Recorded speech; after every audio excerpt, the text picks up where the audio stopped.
Bonjour les amis, c'est Gabriel, j'espère que vous allez bien, je vais très bien. Aujourd'hui on commence le troisième épisode de Questions entomologistes. Ça commence quand? Je sais pas. Ça commence maintenant. Intro.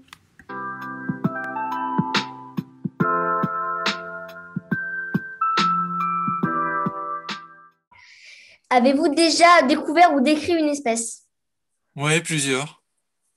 Plusieurs, notamment en Guyane et des réduvidés, justement. J'ai dû en décrire une trentaine d'espèces nouvelles pour la science. Et j'ai pas fini, ça demande du travail et là j'ai plus trop le temps. Mais j'en ai beaucoup encore dans mes cartons qu'il faut que je décrive et qui sont pas connus. D'accord. Comment ça se passe quand quelqu'un découvre une espèce?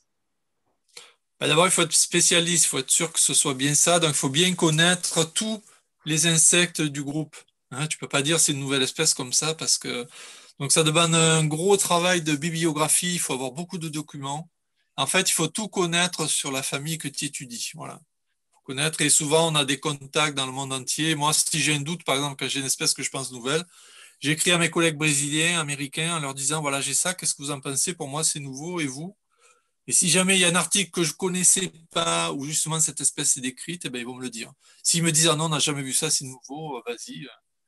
Là, on peut décrire, voilà. D'accord. Comment découvre-t-on une espèce? On va la chercher. Alors, il y a plusieurs cas. Il y a beaucoup de scientifiques qui travaillent dans les musées. Donc, ils vont fouiller dans les collections et ils vont trouver ben, des insectes qu'une personne avait découvert dans les années 30 et qui avait mis là dans une boîte parce que lui, c'était pas sa spécialité, donc il avait laissé là pour les spécialistes. Et donc, il y a beaucoup de personnes, notamment, il y en a pas mal qui font ça actuellement aux USA, qui vont fouiller dans les collections et qui découvrent des espèces qui n'ont jamais été décrites. Ou alors, la deuxième solution, c'est de faire ce que j'ai fait moi en Guyane, par exemple. J'ai beaucoup travaillé sur la Guyane, où on allait dans les forêts avec des collègues, piéger, chercher, et on a trouvé comme ça des espèces nouvelles pour la science. D'accord. Comment décrire une espèce? Alors, tu as des codes, ce qu'on appelle des codes de nomenclature, qui est un livre donc qui donne en fait c'est la loi si tu veux comment décrire un insecte voilà. Après il faut bien connaître sa littérature, il faut lire beaucoup d'articles et après tu vois comment ça se passe, hein. Donc tu décris d'abord la taille, la couleur et puis après tu décris en détail la tête, le thorax, l'abdomen, les pattes, les ailes et puis souvent ce qu'on fait de plus en depuis très longtemps maintenant quand même, c'est la description de ce qu'on appelle les génitalia, donc les sexes de ces insectes, parce que tu sais que c'est comme la clé et la serrure. Donc, pour différencier deux espèces, en fait, ces deux espèces ne vont pas pouvoir se reproduire entre elles.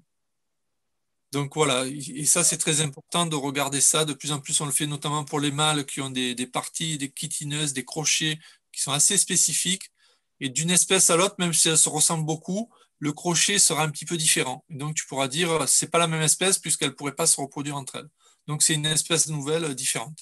Voilà, c'est tous ces petits détails. Et puis de plus en plus, moi à mon époque, quand j'ai commencé, on faisait beaucoup de dessins pour dessiner des nouvelles espèces. De plus en plus maintenant, avec le numérique, on fait des très belles photos de l'insecte en général, hein, des petites parties, des petits détails qui vont montrer la différence avec les autres.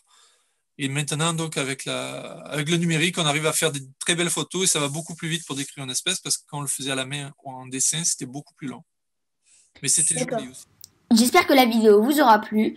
N'hésitez pas à vous abonner, à mettre un pouce bleu et à bientôt pour une nouvelle vidéo.